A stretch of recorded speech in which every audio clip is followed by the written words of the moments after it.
فلا هادي له وأشهد أن لا إله إلا الله وحده لا شريك له وأشهد أن محمدا عبده ورسوله فإن أصدق الحديث كتاب الله وخير الهدي هدي محمد صلى الله عليه وسلم وشر الأمور محدثاتها وكل محدثة بدعة وكل بدعة ضلالة وكل ضلالة في النار. أعوذ بالله السميع العليم من الشيطان الرجيم. بسم الله الرحمن الرحيم. يا أيها الذين آمنوا اتقوا الله حق تقاته ولا تموتن إلا وأنتم مسلمون. يا أيها الناس اتقوا ربكم الذي خلقكم من نفس واحدة وخلق منها زوجها وبث منهما رجالا كثيرا ونساء واتقوا الله الذي تساءلون به والأرحام إن الله كان عليكم رقيبا. يا أيها الذين آمنوا اتقوا الله وقولوا قولا سديدا يصلح لكم أعمالكم ويغفر لكم ذنوبكم ومن يطع الله ورسوله فقد فاز فوزا عظيما. فإن أصدق الحديث كتاب الله وخير الهدي هدي محمد صلى الله عليه وسلم وشر الأمور محدثاتها وكل محدثة بدعة وكل بدعة ضلالة وكل ضلالة في النار. أعوذ بالله السميع العليم من الشيطان الرجيم. بسم الله الرحمن الرحيم. لن ينال الله لحومهما ولا دماؤها ولكن ينال التقوى منكم. وقال النبي صلى الله عليه وسلم كلكم راع وكلكم مسؤول عن الرعية. معزز حاضرین گرامی، ہم اور آپ جانتے ہیں کہ آج ہم اور آپ جس عظیم مقصد کے تحت یہاں جمع ہوئے ہیں وہ یہ ہے سنت ابراہیم کو زندہ کرنے کے لیے. حضرت ابراہیم علیہ السلام کی سنت کو زندہ کرنے کے لیے نبی برحق جناب محمد الرسول اللہ صلی اللہ علیہ وسلم کے طریقے پر عمل کرتے ہوئے سنت ابراہیم کو زندہ کیا جائے. حاضرین گرامی، سب سے پہلے صلی اللہ رب العالمین ارحم الراحمین خالق کائنات مالک ارض و سما مدبر و انسجا کے لیے درود و سلام ہے، جس نے ہمیں اور آپ کو اس دنیا کے اندر میں ایک عظیم مقصد کے تحت پیدا کیا. درود و سلام ہو اللہ رب العالمین کے بھیجے ہوئے تمام کے تمام نبی علیہ السلام پر، خصوصاً ہمارے اور آپ کے آخری نبی تاجدار مدینہ احمد مجتبی جناب محمد الرسول اللہ صلی اللہ علیہ وسلم کے ذات گرامی پر. حاضرین گرامی، آج ہمارے اور آپ کا یہاں جمع ہونا، آج ہمارے اور آپ کا یہاں پر آ کر کے اکٹھا ہو کر کے اللہ رب العالمین کی وحدانیت کو، اللہ رب العالمین کے کبریائی کو، اللہ رب العالمین کے بزرگی کو، اللہ رب العالمین کے حمد و ثنا کو بیان کرنے کے لیے آج ہم اور آپ یہاں جمع ہوئے ہیں. ایک عظیم مقصد کے تحت جمع ہوئے ہیں اور یہ مقصد سنت ابراہیم علیہ السلام کو زندہ کرنا ہے. میرے بھائیو، سنت ابراہیم ہمارے نبی جناب محمد الرسول اللہ صلی اللہ علیہ وسلم کے طریقے پر عمل کرتے ہوئے اس پر عمل کیا جائے گا، تبھی ہو سکتا ہے کہ سنت ابراہیم کسے کہتے ہیں. میرے بھائیو، چند باتیں یاد رکھیے آپ. قربانی کسے کہتے ہیں؟ قربانی کا مقصد کیا ہے؟ قربانی کے فوائد کیا ہے؟ اس کی اہمیت قرآن مجید اور احادیث نبویہ میں اتنا کیوں آیا، کیوں وارد ہوئی ہے؟ یاد رہے میرے بھائیو، قربانی یہ حضرت ابراہیم علیہ السلام کی یاد ہے. قربانی ایک باپ اور بیٹے کی کہانی ہے، ایک باپ اور بیٹے کی قربانی ہے. اور یاد رہے میرے بھائیو، امت اسلامیہ، عالم اسلامیہ قربانی دینے میں سب سے آگے رہی ہے. آپ یاد رہیں، خیر القرون کا واقعہ یاد کریں، اگر صحابہ کرام کا واقعہ یاد کریں، اگر تابعین اعظام کا واقعہ یاد کریں، خود اگر نبی صلی اللہ علیہ وسلم کا واقعہ اگر آپ یاد کرتے ہیں، یا انبیاء کے قصے کو اگر آپ سنتے ہیں، تو قربانی ان کی زندگی کے اندر میں ان کی زندگی کا ایک حصہ تھا. میرے بھائی، حضرت ابراہیم علیہ السلام کا واقعہ اس لیے مشہور ہے کہ اللہ رب العالمین نے ان کو کائنات کا امام بنایا. کائنات کا انہیں امام بنانے کے بعد اور اللہ رب العالمین کی وحدانیت کو انہوں نے اس دنیا کے اندر میں پھیلایا. میرے بھائیو، حضرت ابراہیم علیہ السلام اور ان کے بیٹے کا ایک کہانی ہے. پہلی بات تو آپ یہ سمجھے کہ حضرت ابراہیم علیہ السلام کہاں سے تھے. حضرت ابراہیم علیہ السلام عراق کے اندر میں ایک شہر بابل، وہاں آپ کی پیدائش ہوئی. کہانی بہت مشہور ہے، واقعہ بہت مشہور ہے. کہ حضرت ابراہیم علیہ السلام جس گھر میں پیدا ہوئے وہ گھر بت پرستی کا تھا، جس گھرانے میں آپ نے جنم لیا وہ گھرانہ بتوں کا تھا، جہاں آپ کی پیدائش ہوئی وہ علاقہ بتوں کا تھا، جہاں آپ نے دعوت و تبلیغ کا کام شروع کیا وہ علاقہ بت پرستی سے کے آغوش میں جی رہا تھا۔ حضرت ابراہیم علیہ السلام کے زمانے میں دنیا کے اندر میں بڑے بڑے بت خانے تھے، بڑے بڑے بتوں تھے، ان بتوں کی پوجا کی جاتی تھی، ان کی عبادت کی جاتی تھی، ان کے سامنے میں اپنے سر کو ٹیکا کیا جاتا تھا مندروں کے اندر میں۔ اس کے علاوہ وہاں پر بڑے بڑے بت خانے تھے، بارش برسانے والا الگ، اولاد پیدا کرنے والا الگ، بیمار کو شفا دینے والا الگ، وغیرہ وغیرہ بہت ساری چیزیں تھی۔ اس کے بعد بھی حضرت ابراہیم علیہ السلام وہ وہاں اس جگہ پر اپنے آپ کو بری کیا، اپنے آپ کو آزاد کرایا، کہا کہ میرے بھائیو حضرت ابراہیم علیہ السلام نے اپنے آپ کو جو ہے، آپ خاموش رہیے تھوڑا خطبہ کے درمیان میں ڈسٹرب نہیں ہوتا۔ میرے بھائیو آپ ادھر سنیے، دھیان سے سنیے۔ حضرت ابراہیم علیہ السلام جس علاقے میں پیدا ہوئے وہ علاقہ بتوں کا تھا۔ حضرت ابراہیم علیہ السلام ایسے وقت میں اللہ رب العالمین کی کبریائی کو بیان کیا، کہا ان اعبدوا اللہ واجتنبوا الطاغوت کا نعرہ بلند کیا۔ آپ جانتے ہیں جہاں پر پورا دشمن ہو، جہاں پر آپ ایک اللہ والے ہو تو آپ کے وہاں پر کوئی اوقات نہیں رہتی، آپ کے وہاں پر کوئی عزت و احترام نہیں ہوتا۔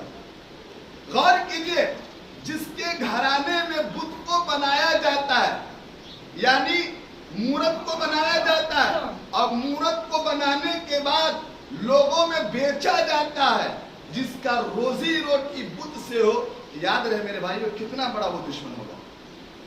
حضرت ابراہیم علیہ السلام نے قربانی دی، اپنے علاقے کو چھوڑا۔ حضرت ابراہیم علیہ السلام نے اپنے خاندان کو چھوڑ دیا، ابراہیم علیہ السلام نے اپنے باپ کو چھوڑ دیا، باپ کی گدی کو چھوڑ دیا، باپ کی دولت کو چھوڑ دیا۔ یہ قربانی ہے میرے بھائیو۔ اللہ رب العالمین کو اور دیکھنا تھا اپنے محبوب سے، تو انہوں نے آخری میں یہ اعلان کروا دیا خواب کے ذریعے کہ اپنے بیٹے کی قربانی دو۔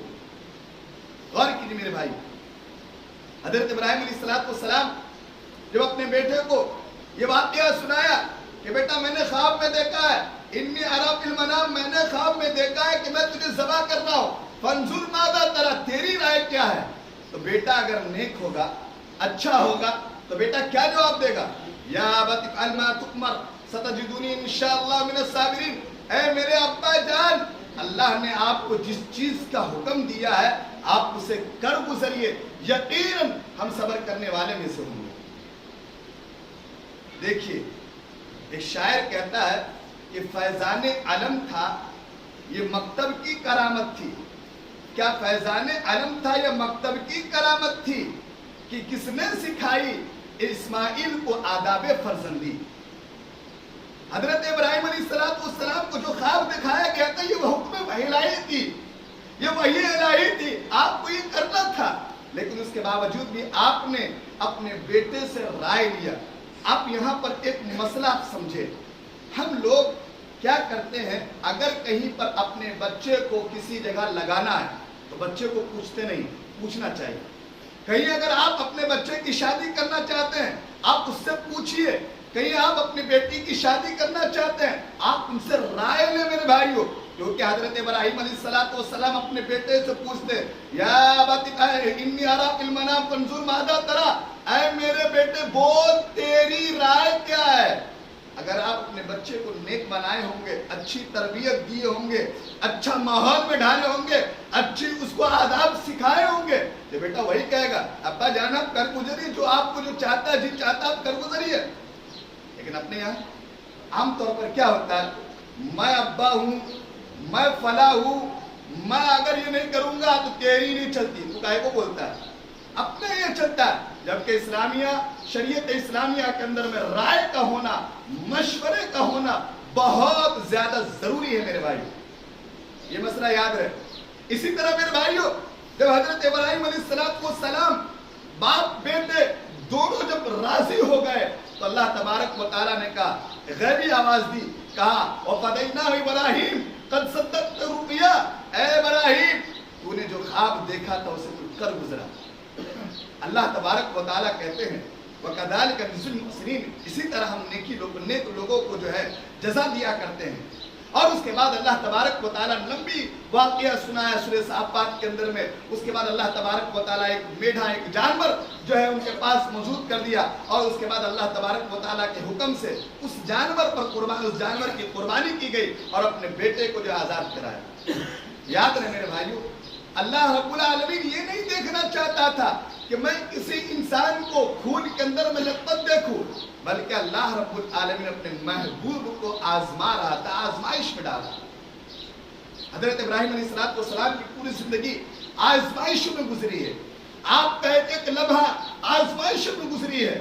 گھر دیکھ لیجئے، مکان دیکھ لیجئے، دکان دیکھ لیجئے، باپ کی گدی دیکھ لیجئے، باپ کی دولت دیکھ لیجئے، اپنا علاقہ دیکھ لیجئے، ہر کسی کو چھوڑنا پڑا۔ کس لیے؟ یہ بس دین الہی کے لیے۔ یاد رہے میرے بھائی، اسی طرح قربانی کیا ہے؟ قربانی اصل میں یہ ایک جانور کو قربان کرنا ہوتا ہے۔ جب آپ جانور کو قربان کرتے ہیں تو آپ کی یہ نیت ہونی چاہیے، خالص ہونی چاہیے کہ آپ اللہ کے لیے کسی جانور کو قربان کر رہے ہیں تو یہ ہو سکتا ہے کہ اگر اپنی جان کی باری آئے یا مجھے اولاد کو قربان کرنا پڑے اسلام کے لیے تو میں قربانی دینے کے لیے تیار ہوں۔ یہی اصل عید کا مقصد ہے میرے بھائی۔ اور یاد رہے میرے بھائی، نبی برحق جناب محمد الرسول اللہ صلی اللہ علیہ وسلم نے فرمایا اگر کوئی آدمی صلاحیت مند ہے، روپیے والا، دولت والا ہے، اللہ نے ان کو اتنی صلاحیت دی ہے کہ وہ قربانی کر سکتا ہے، تو نبی برحق جناب محمد رسول اللہ نے فرمایا کہ ایسا شخص مسجد میں، عیدگاہ میں نہ جائے جو قربانی نہیں کرتا ہے۔ اگر اللہ نے آپ کو دیا ہے تو آپ قربانی کریں، قربانی کرنا ہے میرے بھائیوں۔ اگر آپ نے قربانی نہیں کیا، اللہ نے دیا اس کے باوجود بھی نہیں، تو یاد رہے میرے بھائیوں آپ کی نماز نہیں ہوگی۔ اس لیے ابھی بھی اگر کوئی آدمی نے نہیں رہنے کے باوجود بھی نہیں کیا ہے تو اس آدمی کو چاہیے کہ وہ آدمی اس 3 دن کے درمیان میں 11، 12، 13 کے درمیان میں وہ کر لے، کہیں سے لے وہ کر کے۔ آپ مثال کے طور پر شادی کرتے ہیں نا، تو شادی کرتے ہیں تو قرض لیتے ہیں، بھائی میرے کو 20,000 دو، مجھے 10,000 دو، اس کو ادا کرتے ہیں نا۔ یہ تو نیک کام ہے میرے بھائی، کیا معلوم اگلے سال اب دوبارہ زندہ رہے یا نہیں رہے، کیا بھروسہ آپ دوبارہ زندگی پائیں گے کہ نہیں پائیں گے، اکٹھا بیٹھ کر کے یہاں پر آپ نماز پڑھیں گے کہ نہیں پڑھیں گے، کیا بھروسہ ہے۔ اس لیے آپ قرض لے کر کے بھی آپ اس جو ہے قربانی کر لیجئے، لیکن یاد رہے اگر آپ قرض کا ادا نہیں کر سکتے، قرض لے کر کے آپ ادا نہیں کر سکتے ہیں، آپ کے پاس اتنی صلاحیت نہیں کہ آپ اس کو ادا کر سکتے ہیں، تو ایسی صورت میں آپ کے لیے معافی ہے، چھٹکارا ہے۔ اسلام نے کبھی کسی کو زور زبردستی نہیں کیا۔ یہ مسئلے بھی آپ یاد رہیں، 2-3 مسئلے آپ یاد رکھیں۔ اسی طرح آپ جب قربانی کرتے ہیں تو قربانی کرنے کے بعد اس کا خون اپنے کپڑے پہ لگا کر کے، فوٹو کھینچ کر کے آپ فیس بک، واٹس ایپ پر نہ لگائیں۔ جانور کو قربانی کرتے ہیں تو اس کا فیس بک پر نہ لگائے، واٹس ایپ پر نہ لگائے، کیونکہ ہم لوگ ڈیموکریسی ملک کے اندر میں رہتے ہیں۔ یہاں پر آئے دن ایک نئی فتنہ ہم مسلمانوں کے لیے نکلتا ہی رہتا ہے، تو ایسی صورت میں آپ ایسا کام نہ کریں۔ ابھی کل ہی کی بات بتا رہا ہوں میرے بھائیوں کہ مہاراشٹر کے اندر میں 142 اونٹ کو جو ہے پکڑ دیا، تو میرے بھائیوں ہم لوگ تو عام انسان ہے، جو ایک بڑا ودھایک آدمی اس کو پکڑ سکتا ہے، تو ہم لوگ تو ایک عام انسان ہے میرے بھائیوں، اس کا بھی خیال کریں۔ اسی طرح جب آپ قربانی کرتے ہیں تو قربانی کرنے میں 2 چیز یاد رکھیں۔ پہلی چیز، آپ کا نیت ایک دم صاف ہونی چاہیے، نیت ایک دم صاف۔ دوسری چیز کہ آپ جب قربانی کریں تو اللہ کے نام پر۔ ہمارے یہاں بہت سارے ایسے لوگ ہیں جو اللہ کے نبی کے نام پر کرتے ہیں۔ اللہ کے نبی کے نام پر قربانی نہیں ہوگی میرے بھائیوں۔ اللہ کے نبی کے نام پر اگر کوئی بڑا جانور کرتا ہے، جیسے گائے تو اپنے یہاں ہے بھی نہیں، یا کہیں ہوتا ہوگا، اسی طرح اونٹ، تو کچھ لوگ کیا کرتے ہیں کہ اس میں ایک حصہ اللہ کے نبی کے نام پہ کرتے، تو یہ نہیں ہوتا ہے۔ یہ مسئلے آپ یاد رکھیں۔ کچھ لوگ کیا کرتے ہیں کہ اس کا خون نکال کر کے جمع کر لیتے ہیں، تو یہ بھی نہیں کرنا ہے۔ کچھ لوگ کیا کرتے ہیں کہ اس کی ہڈی اپنے گھروں میں لٹکا دیتے ہیں، یہ بھی نہیں کرنا ہے۔